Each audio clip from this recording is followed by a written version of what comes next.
Hello, humankind. Hope you all are fit and fine. The Phytoplankton Academy welcomes you all. आज हम पढ़ेंगे chapter number 9 10th standard science NCERT. Chapter का नाम है light reflection and refraction.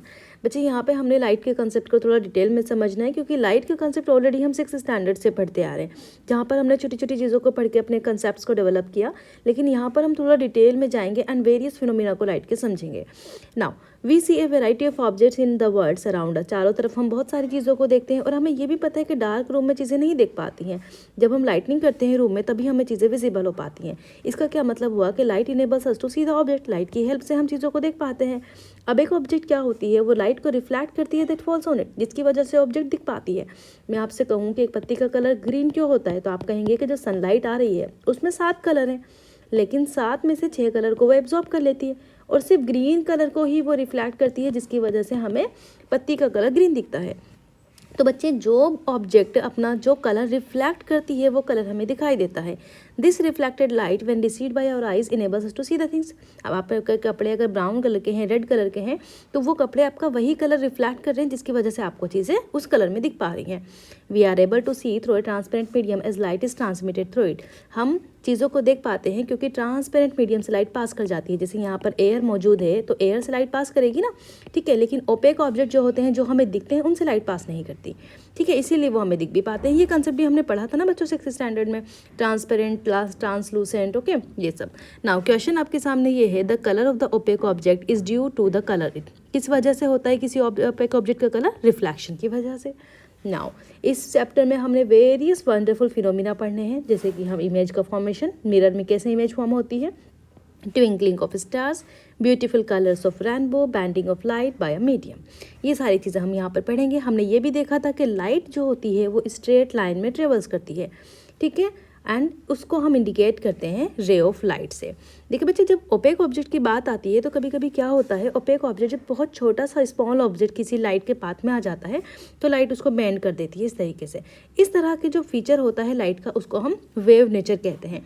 लेकिन ये थोड़ा डिटेल्स में है, आपको आगे की स्टडीज़ में पढ़ेंगे। The wave theory of light often becomes इनएडिक्वेट for the treatment of interaction of the light with matter and light often behave somewhat like a stream of particle. तो इसीलिए ज़्यादातर टाइम से हम ये देखते हैं कि लाइट स्ट्रीम ऑफ पार्टिकल से बनी होती है, तो हमें यही समझ के चलना है आगे भी, ओके। नाउ आपके सामने क्वेश्चन ये है कि light appears to travel in a straight line. Light straight line में चलती है क्यों? It consist of small particle, velocity of light is high, wavelength of light is very small, the light is reflected by the surrounding. बच्चे, statement तो यहाँ पर अगर आप बिना क्वेश्चन पढ़ेंगे तो आपको सारे स्टेटमेंट सही नजर आएंगे, लेकिन आपको समझना क्या है कि क्वेश्चन में क्या पूछा है कि स्ट्रेट लाइन में क्यों दिखती है, क्योंकि उसकी वेवलेंथ कम होती है। नाउ अब इस चैप्टर में बच्चों हमने रिफ्लेक्शन का फिनोमिना पढ़ना है, लाइट का रिफ्रैक्शन पढ़ना है, स्ट्रेट लाइन प्रोपगेशन पढ़ना है। तो चलिए हम रिफ्लेक्शन से स्टार्ट करते हैं। यहाँ हमने 2 लॉज पढ़े थे, angle of incident is equal to the angle of reflection. यहाँ पर आप देखेंगे किसी सरफेस पर, जो कि पॉलिश सरफेस है, यहाँ पर एक लाइट आके पड़ती है, लाइट रेज गिरती है एंड इस रेज को हम कहते हैं इंसिडेंट रे। इसी एंगल से ये रे वापस चली जाती है, that is known as reflected ray. तो बच्चों, यहाँ पर जब हम नॉर्मल ड्रॉ करते हैं तो नॉर्मल से इंसिडेंट रे के बीच में जो एंगल होता है that is known as angle of incident, और ये इक्वल होता है एंगल ऑफ रिफ्लेक्शन के बराबर। ये पहला लॉ था। दूसरा लॉ कहता है कि incident ray normal to the mirror at the point of incident and the reflected ray, ये सारे एक ही प्लेन में लाई करते हैं। इसका मतलब ये होता है बच्चों, हम इस तरीके से जानते हैं ना चीज़ों को, कि मान लीजिए आपका वाई एक्सिस है एंड ये एक्स एक्सिस है, तो ये जो तीनों चीज़ें हैं ये आपके एक ही प्लेन में लाई करते हैं। ये आपको ध्यान रखना है, क्योंकि इससे रिलेटेड क्वेश्चन सोल्व होंगे, इसलिए आपको चीज़ें याद रखनी है। आगे हमने पढ़ना है प्लेन मिरर। जब हम प्लेन मिरर में अपना चेहरा देखते हैं, जो हमारे घरों पर अवेलेबल होता है, तो उसमें किस तरीके की हमारी इमेज दिखती है? जितनी डिस्टेंस पर हम खड़े होते हैं मिरर से, उतनी ही डिस्टेंस पर हमारी इमेज बनती है। ऑब्जेक्ट जो कि हम है उसको हम यू से मेजर करते हैं, और इमेज जो कि हमारी बनती है पिक्चर, उसको हम वी से मेजर करते हैं। ये दोनों इक्वल होती है। उसके बाद हाइट, जितनी हाइट हमारी होती है उतनी ही हाइट हमें मिरर के अंदर दिखती है। दूसरी चीज़ है वर्चुअल। ये वर्चुअल होती है क्योंकि हम इसको स्क्रीन पर नहीं ले सकते, ये वर्चुअल रेज से बनी होती है, और इसको ये आपके जैसे आप मिरर के सामने से हटेंगे तो ये भी हट जाती है, तो ये वर्चुअल होती है।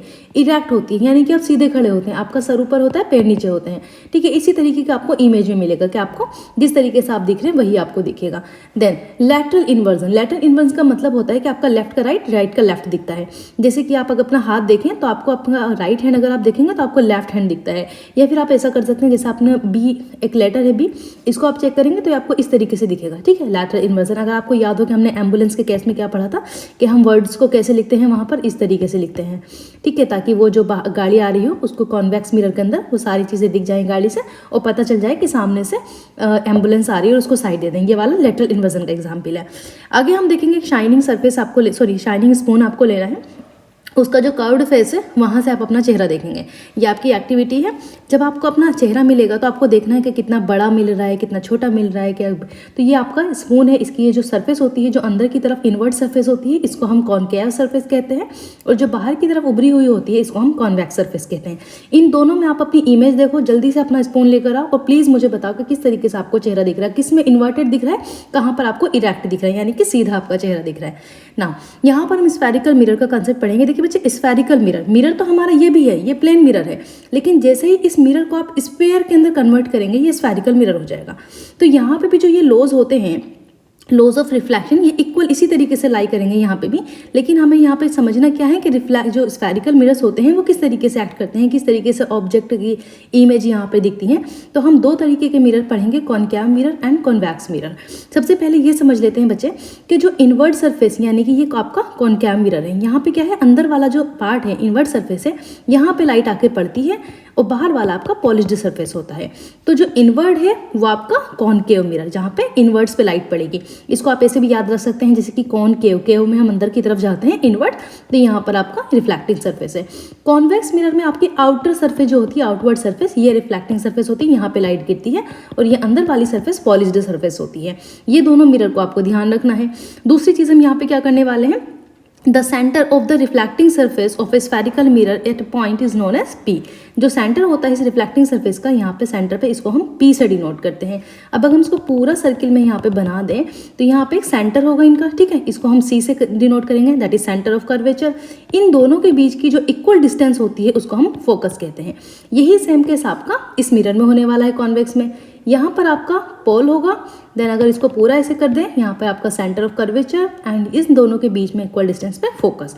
अब बच्चों, फोकस और पोल के बीच में जो डिस्टेंस होती है उसको हम फोकल लेंथ कहते हैं, ठीक है। ये तो आपका फोकस हुआ, मेन फोकस, कैपिटल एफ से डिनोट कर देंगे।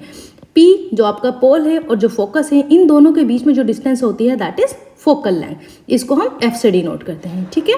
यहाँ पे यही चीज़ आपको बताई गई, centre of curvature C, then part, it is a part of the mirror. इसके outside the centre of the curvature, तो convex mirror lies in the front of it. ये बता रहे हैं कि जो सेंटर ऑफ कर्वेचर है कॉनकेव मिरर का, उसके फ्रंट पे लाई करता है। यहाँ पे सेंटर ऑफ कर्वेचर इसके फ्रंट पे लाई करता है यहाँ पर, और इसके अंदर की तरफ लाई करता है कॉन्वेक्स मिरर में। ओके, नाउ अब आपके सामने क्वेश्चन ये है, in which of the following is the concave mirror is not used. कहाँ पर कॉनकेव मिरर यूज नहीं होता? तो बच्चों हमने ये 8th स्टैंडर्ड में पढ़ा है, आपको क्वेश्चन सोल्व करना है। साइड मिरर ट्रक्स के जो साइड मिरर्स होते हैं, dentist mirror, large mirror to concentrate sunlight in produce heat in the solar surface. ये बहुत ही इंटरेस्टिंग फिनोमिना है, अभी मैं आपको बताती हूँ। Then torch. तो बच्चों इन तीनों में हम कॉनकेव मिरर यूज़ करते हैं। जो ट्रक्स, लाइट्स, हमारी गाड़ियाँ होती हैं, उनमें हम कॉन्वेक्स मिरर यूज़ करते हैं। इसका रीज़न ये होता है क्योंकि कॉन्वेक्स मिरर आपका इस तरीके से बाहर से उभरा होता है, उसको हर एक कोने कोने से लाइट मिलती है। और दूसरा फ़ायदा ये भी है कॉन्वेक्स मिरर का कि वो लार्ज एरिया को कवर कर लेता है। आपको पूरा का पूरा रोड दिख जाएगा, गाड़ी छोटी छोटी सी चलती हुई दिखेंगी, ठीक है। लेकिन कॉनकेव मिरर में हमें इमेज बड़ी बड़ी चाहिए होती है। डेंटिस्ट को जो दांत देखना है, उसको इतना बड़ा दांत देखना है ताकि उसके अंदर के सारे कीड़े मकोड़े हमें दिख जाएं।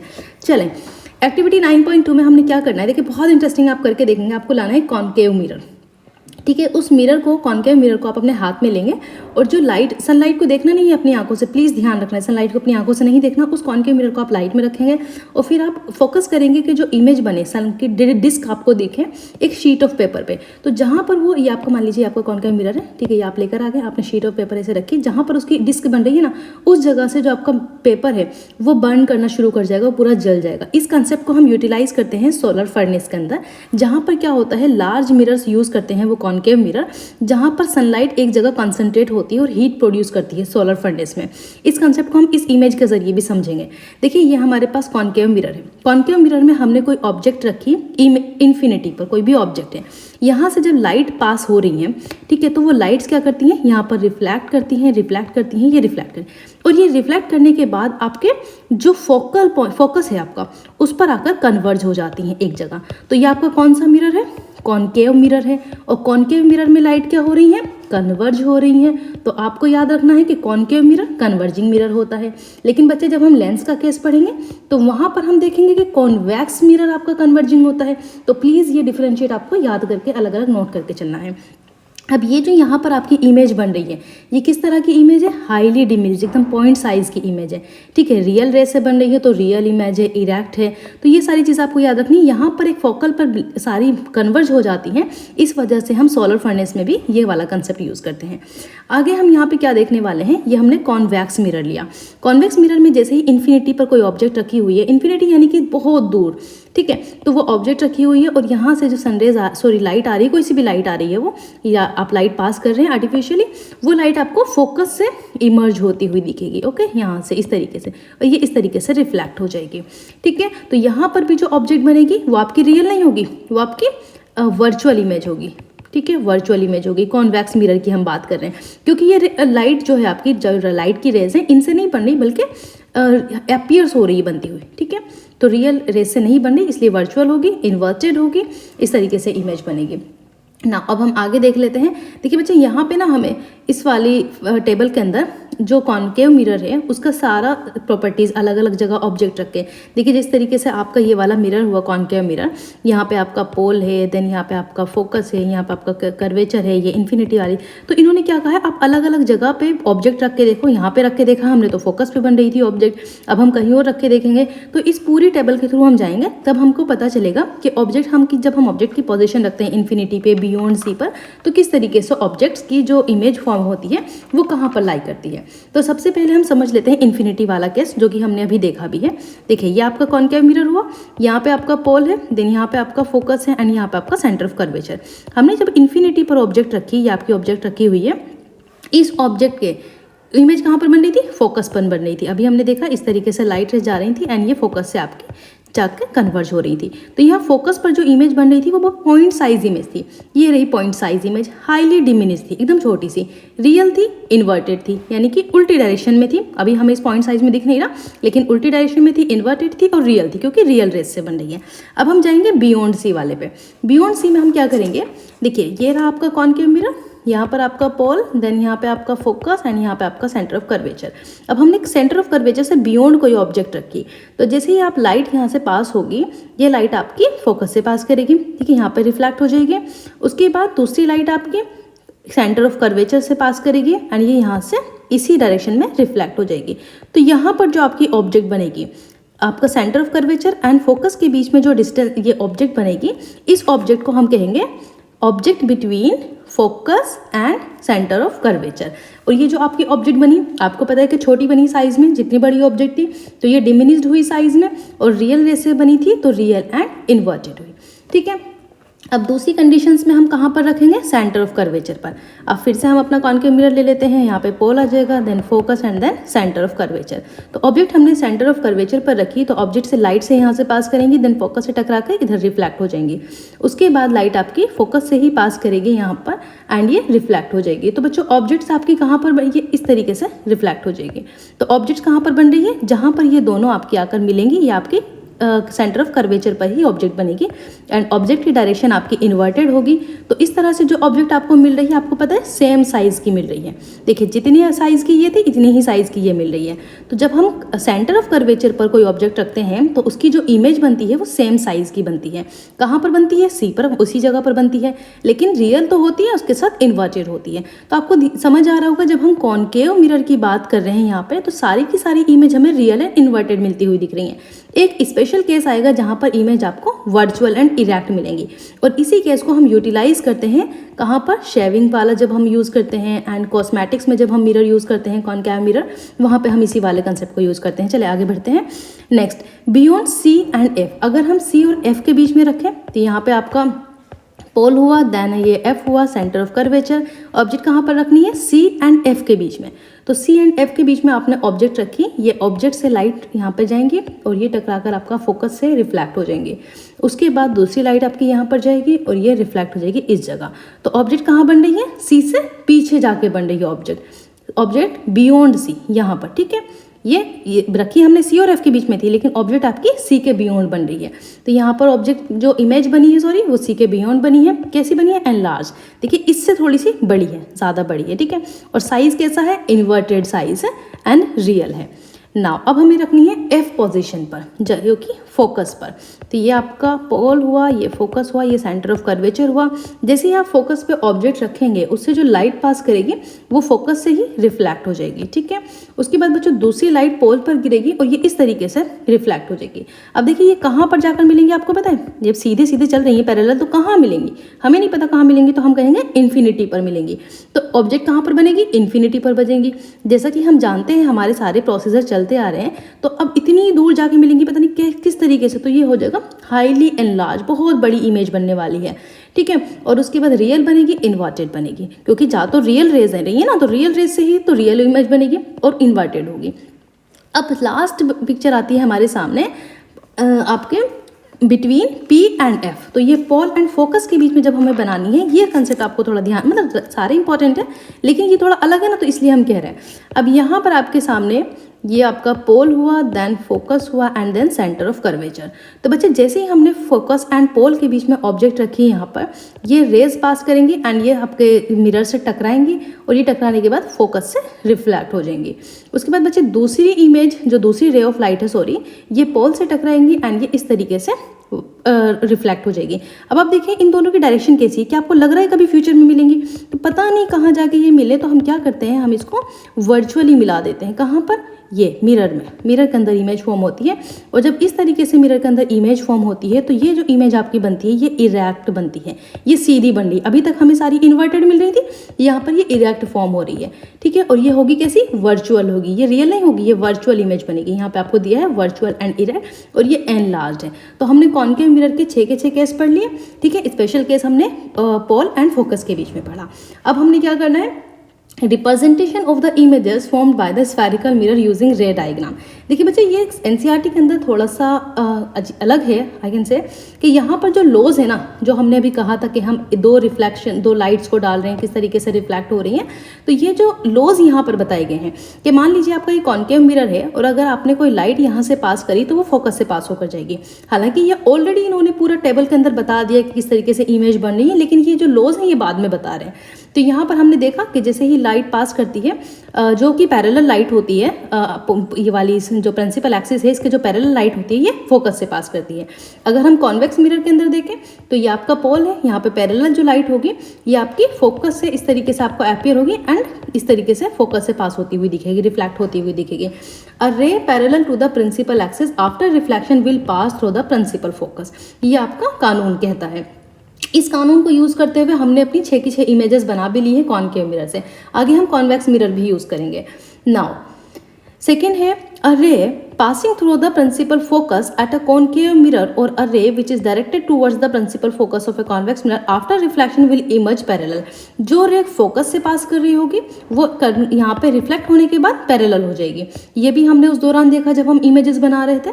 दूसरा लॉ इन्होंने ये बताया है कि जब रे यहाँ पर सेम यहाँ पे कॉनकेव मिरर था, यहाँ पे कॉन्वेक्स मिरर है, कि जैसे ही रे आपके फोकस से अपीयर होती हुई दिख रही है कॉन्वेक्स में, तो ये क्या होगा, यहाँ पर रिफ्लेक्ट करने के बाद पैरेलल हो जाएगी, ठीक है। ये रिफ्लेक्ट करने के बाद पैरेलल हो जाएगी। तो अगर ये प्रिंसिपल एक्सिस के पैरेलल है तो फोकस से पास कर रही है, और अगर फोकस से पास कर रही है तो प्रिंसिपल एक्सिस के पैरेलल हो जाती है। ये दो लॉस पढ़ लिए। दूसरा सेंटर ऑफ कर्वेचर में क्या होता है, जहाँ से ये जिस जगह से ये पास करती है वहीं पर रिफ्लेक्ट हो जाती है। ये भी हमने देखा था जब इमेज फॉर्म की थी। A ray passing through the centre of curvature of a concave mirror और directed in the direction of the centre of the curvature of convex mirror after reflection is reflected back along the same path. तो reflection के बाद उसी path पर वापस हो जाती हैं। तो बच्चे हमने जो यहाँ पे लॉज यूज किए हैं, जब मैंने आपको बताया था कि सेंटर ऑफ कर्वेचर से पास कर रही है तो उसी में वापस चली जाती है, तो ये आपको समझ में आ गया होगा कि हमने ये 3 लॉज को यहाँ पे यूज किया था। Now a ray incident obliquely to the principal axis, जो प्रिंसिपल एक्सिस के ऑब्लिकली जा रही है towards the point P on the concave mirror और a convex mirror reflected obliquely. वही सेम तरीका है कि यहाँ पे E इज इक्वल टू होगा R के angle of reflection, angle of जितने एंगल से पास करेगी पी से उतने ही एंगल से ये रिफ्लेक्ट कर जाएगी। तो यहाँ पे ये 4 लॉज हो गए, ठीक है। Now image formation by the concave mirror. अब ये जो हमने अभी इमेज बनाई थी कॉन्केव मिरर की, ये यहाँ पर बना के आपको बता रहे हैं। इन्होंने कहा है कि इन्फिनिटी पर जब ऑब्जेक्ट रखेंगे और यहाँ से लाइट पास करेगी तो फोकल पर मिलेंगी, यहाँ पे कन्वर्ज हो जाएंगी। तो पहला केस हुआ, हमने देखा इमेज कैसी बनी थी, डिमिनिश, हाईली डिमिनिश थी, रियल थी, इन्वर्टेड थी, ठीक है। सेकेंड केस बता रहे हैं कि बियॉन्ड सी पर अगर हम रखें तो वही आपकी इमेज बनती हुई दिख रही है, छोटी है साइज में और C एंड F के बीच में बन रही है, इन्वर्टेड है, रियल रेस से बन रही है तो रियल है, ठीक है। थर्ड केस में इन्होंने कहा कि ऑब्जेक्ट को रख दीजिए C के बियॉन्ड रख दीजिए, ठीक है। ये C पोजीशन से कहाँ पर, ठीक है, C पर रखना है, सॉरी C पर ऑब्जेक्ट रखनी है, फोकल से पास करेगी, इस तरीके से रिफ्लेक्ट हो जाएगी। तो इमेज कहाँ पर बन रही है आपको, ये बनती हुई दिख रही है, बिल्कुल इक्वल साइज की है, इन्वर्टेड है, रियल है। तो ये सारे तो अभी हमने टेबल के थ्रू देखे थे ना, ये सारे फिनोमिना। नाउ अब आपके सामने आ गया है कौन सा वाला, ये वाला भी हमने लास्ट वाला देखा था कि किस तरीके से एनलार्ज्ड इमेज बन रही है, वर्चुअल बन रही है एंड इरेक्ट बन रही है जब हम ऑब्जेक्ट को रख रहे हैं फोकस एंड पोल के बीच में। ये आपकी ऑब्जेक्ट रखी, इस तरीके से रिफ्लेक्ट करी रेज एंड ये यहाँ पर रिफ्लेक्ट करी, देन इसको हम यहाँ पर इमर्ज होते हुए दिखाएंगे, okay. Now use of the concave mirror. अब हम कॉन्केव मिरर का कहाँ पर यूज करते हैं समझ लेते हैं। Concave mirrors are commonly used in the torch, search light, जब हमें कुछ सर्च करना, बड़ी बड़ी लाइट जो होती हैं सर्च लाइट उनमें होता है, vehicles, headlights to get more powerful parallel beams of the light. They are often used as shaving mirror to see a large image of the face. The dentist use concave mirror to see large images of the teeth of the patients. Large concave mirrors are used to concentrate sunlight to produce heat in the solar furnace.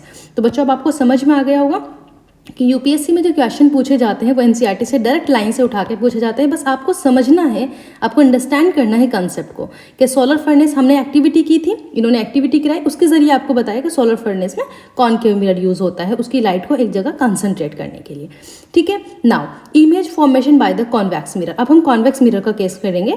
तो यहाँ पे आपको एक activity में बताया है कि convex mirror लें, उसको एक हाथ से होल्ड करें, फिर उसको अपराइट पोजिशन पर रखें पेंसिल की मदद से, एंड देन आपको इमेज देखेंगे आप कि किस तरीके से आपकी इमेज फॉर्म होती है।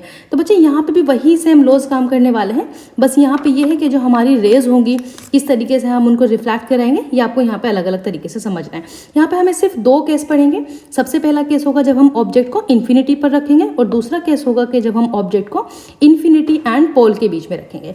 तो ये आपकी कॉन्वेक्स मिरर हुआ, ऑब्जेक्ट आपकी इन्फिनिटी पर रखी हुई है, जैसे ही रिफ्लेक्ट करेंगी रेज यहाँ पर, तो हम लॉज के जरिए जाएंगे यहाँ पे। तो जैसे ही ले यहाँ पे पैरेलल होती है प्रिंसिपल एक्सिस के, तो ये यहाँ से रिफ्लेक्ट हो जाती है, तो ये यहाँ पे अपीयर यहाँ पे फोकस पर होती हुई दिखती है। देन दूसरी रेज जब पोल से जा रही है तो उसी एंगल से रिफ्लेक्ट हो जाती है। हमने देखा था ना कि पोल पे जिस एंगल पे पोल पे पड़ेगी उसी एंगल से रिफ्लेक्ट होगी।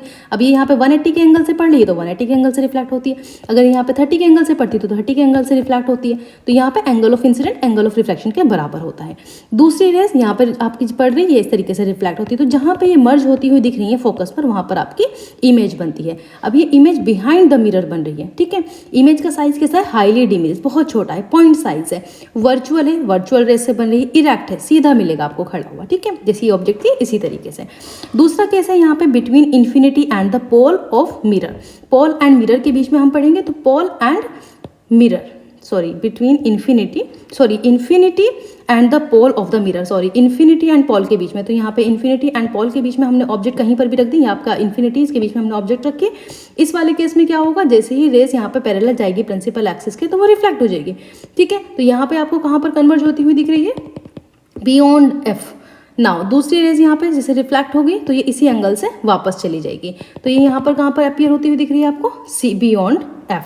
तो यहाँ पे between P and F behind the mirror, mirror के पीछे बनेगी, कहाँ पर बनेगी, बिटवीन पी जो पोल है एंड बिटवीन एफ, इन दोनों के बीच में आपकी इमेज यहाँ पर फॉर्म हो रही है, ठीक है। इमेज का साइज कैसा है, हाईली डिमिनिश, बहुत छोटी सी इमेज आपको यहाँ पर दिख रही है, वर्चुअल है एंड इरेक्ट है, मतलब वर्चुअल रेस से बन रही है और इरेक्ट है, सीधी बनी हुई है।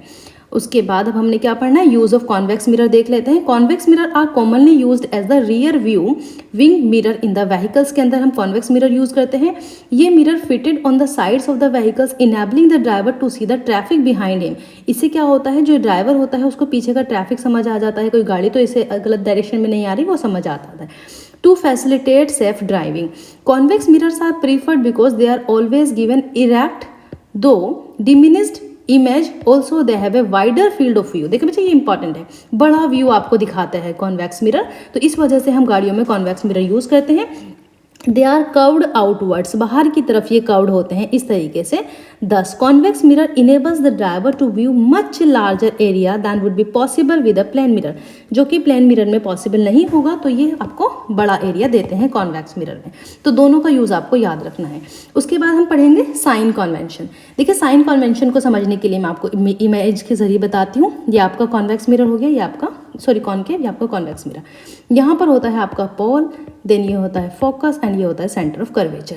बच्चे जहाँ पर भी आपकी ऑब्जेक्ट रखी है, ठीक है, उस ऑब्जेक्ट से जो डिस्टेंस होती है पोल के बीच में, उसको हम कहते हैं यू, एंड यू आपकी हमेशा माइनस में होती है। यहाँ पर आपका पोल है, ये आपका फोकस है एंड सेंटर ऑफ कर्वेचर है। कॉनकेव मिरर की बात चल रही है, ठीक है, कॉनकेव मिरर की बात चल रही है। अब आपकी जहाँ कहीं भी ऑब्जेक्ट रखी है, इन्फिनिटी कहीं पर भी, उस ऑब्जेक्ट से जो डिस्टेंस होती है उसको हम कहते हैं माइनस यू। इसको हमेशा यू से डिनोट करेंगे, माइनस में होगी ऑब्जेक्ट, चाहे आपका मिरर कॉन्वेक्स हो या कॉनकेव हो। उसके बाद हमने देखा था जो फोकल लेंथ होती है, तो फोकल लेंथ यहाँ पर आपकी माइनस होगी कॉनकेव मिरर में, इन दोनों के बीच में माइनस एफ से रिप्रेजेंट करेंगे, एंड कॉन्वेक्स मिरर के केस में हम प्लस एफ से डिनोट करेंगे। तो फोकल लेंथ कॉन्वेक्स मिरर में आपकी पॉजिटिव होगी। आपको ऐसा समझ लेना है बच्चे, इस तरीके से हम जानते हैं ना, जब हम ये दिखाते हैं यहाँ पे 0 0, यहाँ पे प्लस, यहाँ पे प्लस, यहाँ पे माइनस, यहाँ पे माइनस। अगर आपको राइट डायरेक्शन में मिलेगा अपवर्ड मिलेगा तो प्लस, ठीक है, नीचे के डायरेक्शन में मिलेगा डाउनवर्ड्स, एंड लेफ्ट डायरेक्शन में मिलेगा तो माइनस। तो यहाँ पे आपको पॉजिटिव मिल रहा है ना इस साइड में, तो यहाँ पे पॉजिटिव हो जाएगा, इस साइड में मिल रहा है तो यानी कि निगेटिव हो जाएगा। उसके बाद बच्चे जो पोल होता है एंड जो सेंटर ऑफ कर्वेचर, यहाँ तक की जो डिस्टेंस होती है उसको हम आर से रिप्रेजेंट करते हैं, और सिंपली हम कह सकते हैं are is equal to 2f। क्यों कह सकते हैं? क्योंकि हमें पता है ये इक्वल डिस्टेंस पर है, पोल एंड एफ की जो डिस्टेंस है वो फोकल है, तो ये डबल हो जाएगी, तो are is equal to 2f हो जाएगा। यही सेम केस हम यहाँ पे लगाएंगे। तो ये तो था आपका साइन कन्वेंशन। हम जब मिरर का फॉर्मूला यूज करेंगे तो मिरर का फॉर्मूला होता है 1/f is equal to 1/v plus 1/u। ये होगा आपका मिरर का फॉर्मूला। इसको आपको याद रखना है, आप उसको इधर उधर कर सकते हैं, लेकिन इसी डायरेक्शन में याद रखें तो ज़्यादा बेहतर होगा, क्योंकि जब लेंस की बात करेंगे तो यहाँ पे बस माइनस आना है, ठीक है। आगे बढ़ते हैं मैग्नीफिकेशन ऑफ द ऑब्जेक्ट। जो मैग्नीफिकेशन फॉर्मूला है उसको m से डिनोट करते हैं, it's v, minus v upon जो इमेज की डिस्टेंस होती है दैट अपॉन u, ये इमेज की डिस्टेंस हो गई। अब बच्चे इसको हम i/o भी कह देते हैं, क्योंकि इमेज एंड ऑब्जेक्ट इस तरीके से याद रखने के लिए। m, दूसरा m का मैग्नीफिकेशन का फॉर्मूला होता है height of the image upon height of the object. इसको हम hi और ho से भी, जो मैंने भी आपको बताया, ऐसे मेजर करते हैं। चलें आगे बढ़ते हैं। अब हम एक चीज़ आपको याद रखनी है बच्चे, अगर जो ऑब्जेक्ट है, जो भी नेचर ऑफ इमेज आपकी बनकर आ रही है, उसकी अगर जो लेंथ है वो m इज इक्वल टू, अगर आपका 1 आ रहा है, इमेज अपॉन ऑब्जेक्ट अगर आपका 1 आ रहा है, तो आपको समझ लेना है कि जो ऑब्जेक्ट है वो सेम साइज़ की बन रही है। जैसे हमने देखा ना सेंटर ऑफ कर्वेचर पर जब हमने रखी थी कॉनकेव लेंस में, तो इक्वल उसकी बन रही थी। तो यहाँ हमें समझ जाना है कि अगर m इज इक्वल टू 1 आ रहा है तो सेम साइज़ होगा। अगर m की वैल्यू 1 से ज़्यादा आ रही है तो यानी कि इमेज का जो साइज़ होगा वो एनलार्ज्ड होगा, उसको हम मैग्नीफाइड साइज भी कह सकते हैं, ठीक है।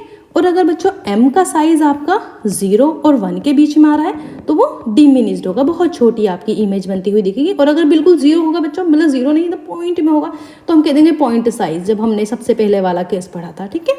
अब मिरर फॉर्मूला हमने देख लिया, यहाँ पे देख लिया किस तरीके से हम यहाँ पे पॉजिटिव डायरेक्शन यूज़ कर रहे हैं, यहाँ पे निगेटिव डायरेक्शन, अपवर्ड्स के लिए पॉजिटिव हाइट, डाउनवर्ड्स के लिए निगेटिव हाइट, ये यूज़ किया, ये आपका फॉर्मूला हो गया। नाउ मैग्नीफिकेशन देखा, ये height of the image and height of the object, okay. Now magnification में -v/u भी हमने देख लिया। अब ये क्वेश्चन सॉल्व करते हैं। A convex mirror used for a rear view on an automobile has a radius of curvature r is equal to दे रखा है 3 में। किसकी बात कर रहे हैं? कॉन्वेक्स मिरर की। तो क्या यूज़ करेंगे? +3। If a bus is located 5 metre from the mirror, अगर बस 5 मीटर लोकेटेड है तो बस की ऑब्जेक्ट्स की डिस्टेंस कितनी होगी? -5। नाउ हमें क्या निकालना है? Position, nature and size of the image. तो यहाँ पे हमने v निकालना है, इमेज की डिस्टेंस, हाइट निकालनी है h। तो यहाँ पे बच्चे हम क्या करेंगे? सबसे पहले हमें फोकल लेंथ, मैंने आपको बताया कि r इज इक्वल टू होता है 2f फोकल लेंथ के, तो हम फोकल लेंथ निकालेंगे r डिवाइडेड बाई 2, r की वैल्यू है 3 डिवाइडेड बाई 2, तो फोकल लेंथ हो जाएगी 1.5 पॉजिटिव में, क्योंकि कॉन्वेक्स मिरर है, ठीक है। तो ये आपकी फोकल लेंथ हुई। फॉर्मूला लगाएंगे 1/f is equal to 1/v plus 1/u। यहाँ पे हमने v की वैल्यू निकालनी है, तो 1/f कितना हो जाएगा आपका? Plus 1.5 is equal to 1/v हमें फाइंड करना है, प्लस 1/u। u तो हमेशा माइनस में होता है, तो -5। इस तरीके से हम करेंगे तो 1/v इज इक्वल टू हो जाएगा 1/0.5 माइनस 1/, ये माइनस इधर प्लस चला जाएगा, देन 5। तो आपकी जो ऑब्जेक्ट की इमेज आएगी दैट इज़ 1.15। उसके बाद हम निकालेंगे मैग्नीफिकेशन, उसका साइज चेक करने के लिए। तो मैग्नीफिकेशन आपका हो जाएगा इमेज की जो -v/u, यानी कि -1.15 डिवाइडेड बाई -5, तो यह आ जाएगा आपका 0.03। तो इससे हमें क्या पता चल रहा है कि जो हमारी इमेज बनी है वो वर्चुअल है, इरेक्ट है और साइज में छोटी है बाय द फैक्टर ऑफ 0.23। इस तरीके से आप क्वेश्चन सॉल्व करेंगे। अगला क्वेश्चन भी यहाँ पर आपके सामने, इसको आप सॉल्व करें, ये भी इसी तरीके से आसान क्वेश्चन है। आप सॉल्व करके इसको बताएं, कहीं पे कोई डिफिकल्टी है then you can ask me. अब बच्चे अगला कंसेप्ट, ये तो हमने सब कुछ पढ़ा रिफ्लेक्शन के बारे में। रिफ्लेक्शन के बारे में, जब लाइट जा रही थी रिफ्लेक्ट हो रही थी। यहाँ पे हम पढ़ेंगे रिफ्रैक्शन ऑफ लाइट के बारे में। रिफ्लेक्शन ऑफ लाइट में क्या होता है, देखिए कोई सा भी लाइट जब एक मीडियम से, हवा से जब लाइट किसी दूसरे मीडियम में पास करती है तो वो रिफ्रैक्ट होती है, बेंड हो जाती है, किसी अलग अलग डायरेक्शन में वो बेंड हो जाती है। ये डिपेंड करता है मीडियम पर। तो ये कंसेप्ट हमने यहाँ पे समझना है। Now light seems to travel along the straight line path in the transparent medium। जब ट्रांसपेरेंट मीडियम में ट्रेवल करती है तो स्ट्रेट पाथ में चलती हुई दिखती है, लेकिन जब कोई अदर मीडियम उसके पास आ जाता है तो लाइट की जो डायरेक्शन होती है वो चेंज हो जाती है, बेंड हो जाती है। और ये बेंडिंग ऑफ लाइट क्यों होती है? It's cause due to the difference in the optical density of the two transparent medium. दो ट्रांसपेरेंट मीडियम के बीच में जो ऑप्टिकल डेंसिटी होती है उसके डिफरेंस की वजह से। एग्जाम्पल यहाँ पे हम ले लेते हैं ग्लास स्लैब का। तो जैसे ही लाइट यहाँ पर पड़ती है ये बेंड हो जाती है, देन दोबारा बेंड हो जाती है। तो बच्चे यहाँ पर मीडियम अलग है आपका, इधर मीडियम अलग था, यहाँ पे एयर वाला मीडियम था एंड यहाँ पर ग्लास मीडियम था। तो यहाँ पर हम समझेंगे, देखिए अगर मैं आपके सामने दो मीडियम रखूँ, ये आपके सामने एयर है एंड ये आपके सामने ग्लास है, ठीक है। जब एयर के अंदर लाइट पास करती है तो इंसिडेंट रे यहाँ पर अगर हम नॉर्मल ड्रॉ करें तो क्या होता है, जब ग्लास के अंदर वो ट्रेवल करती है तो यहाँ पे क्या हो रहा है बच्चों, रेयरर मीडियम, एयर तो आपका रेयरर मीडियम है, रेयर से डेंसर मीडियम में जा रही है। और जब लाइट रेयर से डेंसर मीडियम में जाती है तो वो टूवर्ड्स द नॉर्मल हो जाती है। TN से आपको याद रखना है। तो यहाँ पर टूवर्ड्स द नॉर्मल इस तरीके से एंगल बनाती है एंड ये आपकी रिफ्रैक्टेड रे हो जाएगी। ये इंसिडेंट रे थी और ये रिफ्रैक्टेड रे हो जाएगी। लेकिन अगर इस केस को हम थोड़ा सा उल्टा कर दें, यहाँ पर मैं डायमंड ले लूँ, डायमंड से हमने लाइट पास कराई जो कि आपका डेंसर मीडियम होता है, ठीक है। और ये एयर में या फिर वैक्यूम में आपकी जाती है जो कि आपका रेयरर मीडियम होता है, एयर हो या वैक्यूम हो, रेयरर मीडियम। अब क्या हो रहा है, लाइट डेंसर मीडियम से आ रही है, कहाँ पर आ रही है, रेयरर मीडियम में। तो ये क्या होती है, अवे फ्रॉम द नॉर्मल चली जाती है। आपका नॉर्मल है तो ये अवे फ्रॉम द नॉर्मल चली जाती है। तो क्या पता चल रहा है आपको कि लाइट अगर रेयरर मीडियम से आएगी डेंसर मीडियम में तो टूवर्ड्स द नॉर्मल चली जाएगी, एंड अगर डेंसर मीडियम से आएगी रेयरर मीडियम में तो अवे फ्रॉम द नॉर्मल चली जाएगी, ठीक है। ये आपको कंसेप्ट याद रखना है।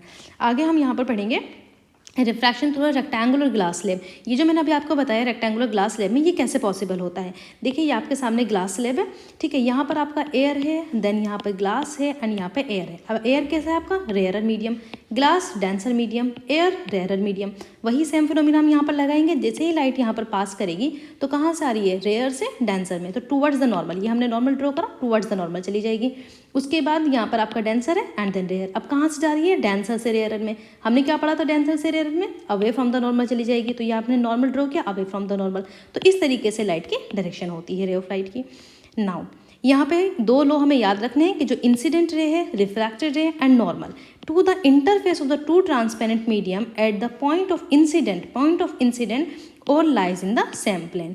उसके बाद जो रेशियो होता है sine of angle of incident to the sine of angle of refraction, ये कांस्टेंट होता है। जो एंगल इंसिडेंट का था divided by angle of refraction वो कांस्टेंट होता है। इसको हम स्नेल्स लॉ भी कहते हैं, ठीक है। एंड इसको इस तरीके से हम डिनोट करेंगे। अब यहाँ पे हम रिफ्रैक्टिव इंडेक्स निकालेंगे। किसी मीडियम का रिफ्रैक्टिव इंडेक्स क्या होता है, जिसको हम ऑप्टिकल डेंसिटी अभी कह रहे हैं। बच्चे इस चैप्टर में ये जो पैराग्राफ है आपका, यहाँ पे ये बताया गया है कि जो लाइट होती है उसकी स्पीड सबसे ज़्यादा होती है, 3 × 10⁻⁻⁻ मीटर पर सेकेंड होती है। क्वेश्चन आपसे ये भी पूछ लिया जाता है कि साउंड की स्पीड लाइट की स्पीड में कौन ज़्यादा तेज़ होती है, तो लाइट की स्पीड ज़्यादा तेज़ होती है, ठीक है। लाइट आपका वैक्यूम में अलग अलग चीज़ों में भी ट्रैवल कर सकती है, जबकि साउंड आपका वैक्यूम में ट्रैवल नहीं करती, ठीक है। ये चीज़ आपको याद होगी। नाउ यहाँ पे हमने क्या करना है, ये मीडियम 1 एंड मीडियम 2, अगर आपको रिफ्रैक्टिव इंडेक्स निकालना है तो किस तरीके से निकालेंगे, ये मीडियम 1 मीडियम 2। अब यहाँ पे मीडियम 1 में जो यहाँ पे सबसे पहले हम स्पीड की बात करेंगे, तो speed of light in medium 1 divided by the speed of light in medium 2. अगर 2 की 1 with respect to 2 जाना है तो स्पीड ऑफ लाइट मीडियम 2 में देखेंगे divided by 1 v2 upon v1। बच्चे यहाँ पे जब हम जो कॉन्स्टेंट लेते हैं, कॉन्स्टेंट यहाँ बात करें, if a medium is vacuum और air then the refractive index of medium 2 is consider with respect to the vacuum. अगर दूसरा जो मीडियम होता है रिफ्रैक्टिव इंडेक्स का वो एयर या वैक्यूम होता है तो उसको जनरली सिंपली हम नहीं लिखते हैं। यानी कि जैसे कह रहे हैं यहाँ पे एयर से ग्लास में जा रहे हैं तो जनरली हम ग्लास लिखते हैं क्योंकि एयर का तो हमेशा एक ही होता है। एयर या वैक्यूम की बात करते हैं तो उसका रिफ्रैक्टिव इंडेक्स 1 ही होता है। ओके, नाउ ये आपका फॉर्मूला है, इसको आपको याद रखना है। N M divided by medium की बात कर रहे हैं, speed of light in air, speed of light in medium divided by C upon V. C की वैल्यू में पता है 3 इंटू 10⁸ मीटर पर सेकेंड होती है। यहाँ पे लाइट की स्पीड देखनी है जिस भी मीडियम में वो जा रही होगी, हमें यहाँ पे मीडियम नहीं पता इसलिए हमने यहाँ पे मीडियम लिखा है। एयर का हमें पता होता है तो एयर का हम यहाँ पे एयर नहीं लिखते, ए एम नहीं लिखते, डायरेक्टली एम लिख देते हैं। ठीक है, नाउ यहाँ पे कुछ आपको रिफ्रैक्टिव इंडेक्स दिखा दिए गए हैं कि एयर का रिफ्रैक्टिव इंडेक्स होता है 1.0003, तो इसीलिए जनरली हम 1 कंसिडर करते हैं। आइस का 1.31, वाटर का 1.33।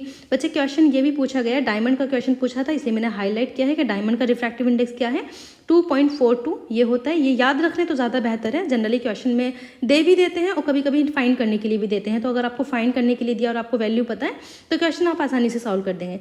देन रॉक सोल्ट का 1.54, डेंस फ्लिंट गैस का 1.65। तो यहाँ पे सबसे ज़्यादा डायमंड का रिफ्रैक्टिव इंडेक्स होता है, इसलिए डायमंड सबसे ज़्यादा डेंसर मीडियम होता है।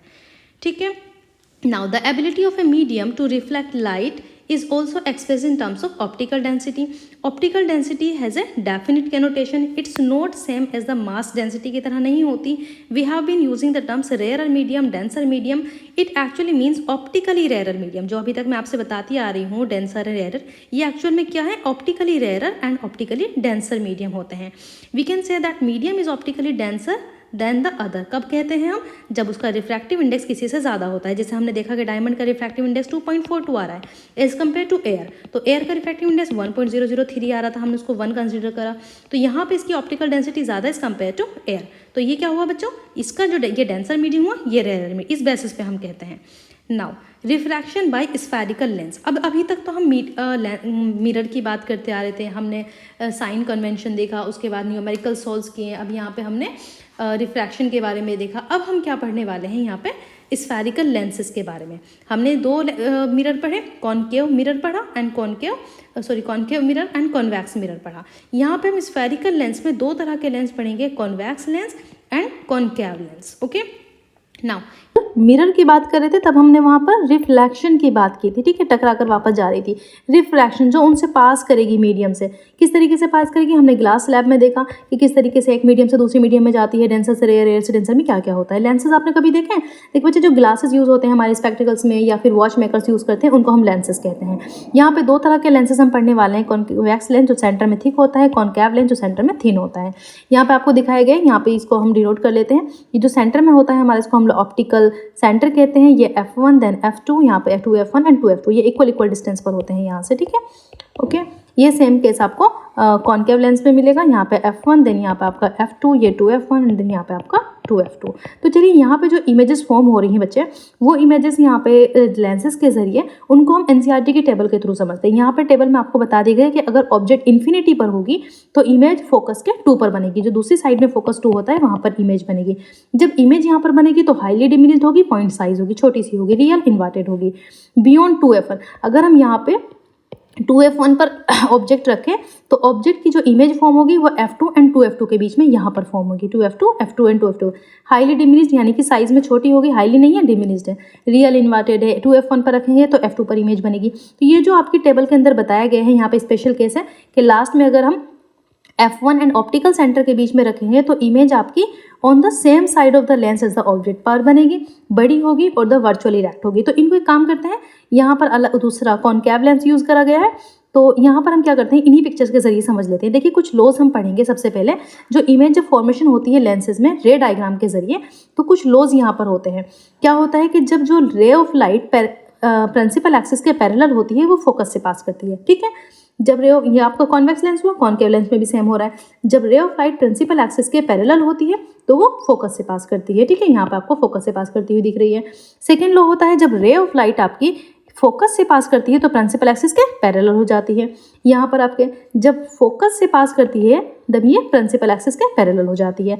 सेकंड केस है जब ऑप्टिकल लेंस से पास करेगी तो उसी डायरेक्शन में वापस चली जाती है, ठीक है। देन ऑप्टिकल लेंस से कॉनकेव में भी सेम होता है। तो ये 3 लॉज आपको पढ़ने हैं। A ray of light passing through the optical centre से पास कर रही है, lens will emerge without any deviation, कुछ भी डेविएशन इसमें नहीं हो रहा है। अब यहाँ पे बच्चों हम जो हमें टेबल बताई गई थी, इसी टेबल के जरिए हम 1 बाय 1 लेंगे। सबसे पहले इन्होंने कहा इन्फिनिटी पे लेंगे, इमेज फोकस पर बन रही है।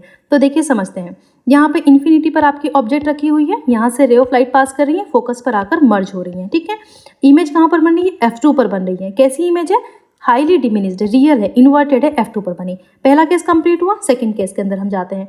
सेकंड केस पे इन्होंने कहा है कि इमेज कहाँ पर है, सॉरी ऑब्जेक्ट बियॉन्ड 2F1। तो बियॉन्ड 2F1 पर हम ऑब्जेक्ट लेंगे। ये रहा आपका बियॉन्ड 2F1, यहाँ पर 2F1 है, यहाँ पर बियॉन्ड 2F1 ऑब्जेक्ट लिया।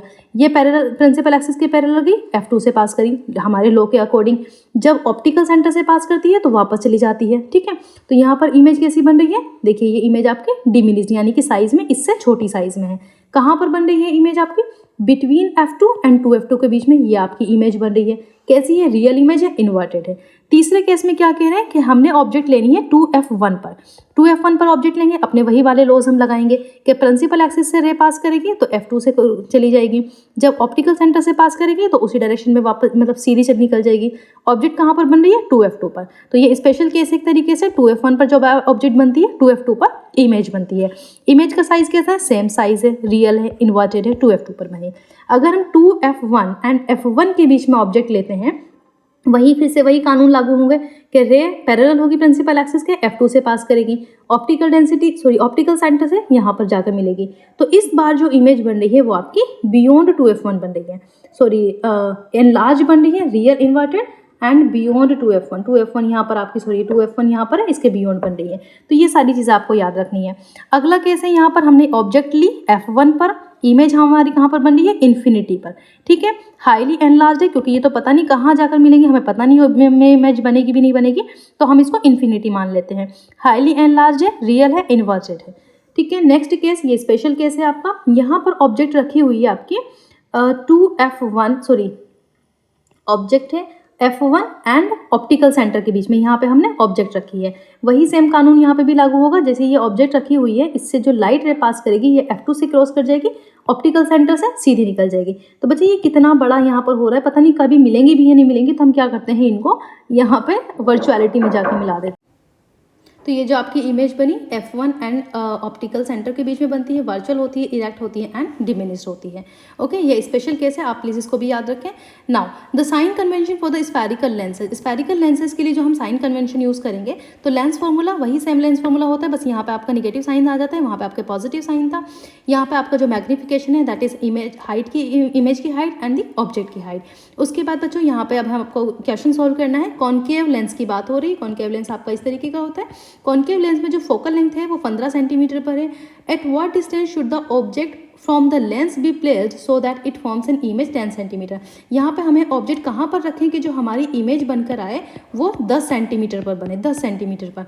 Also find the magnification produced by the lens. तो लेंस का जो मैग्निफिकेशन भी हमें बताना है। तो बच्चे यहाँ पे ऑब्जेक्ट इमेज की डिस्टेंस आपको दी है -10 सेंटीमीटर, फोकल लेंथ -15 सेंटीमीटर। आप फॉर्मूले के अंदर इसको पुट करेंगे तो आपको आंसर मिलेगा 30 सेंटीमीटर। तो ऑब्जेक्ट की डिस्टेंस आपको -30 सेंटीमीटर। देखिए हम इसको माइनस से डिनोट करते हैं ऑब्जेक्ट को हमेशा, इसीलिए यहाँ पे साइन दिया हुआ है।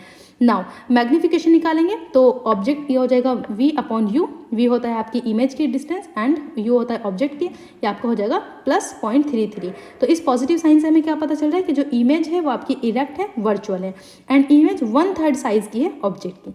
इस तरीके से अनदर क्वेश्चन आपके सामने है, इसको आप सॉल्व करें, then you can tell me if you have find any problem.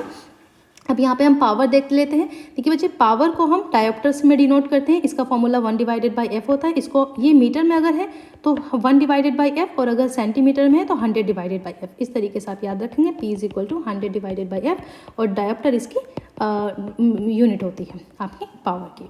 तो ये सब था इस चैप्टर में बच्चे पढ़ने के लिए, और कुछ नहीं था। ठीक है, अगर आपको कोई प्रॉब्लम है you can ask me. Thank you.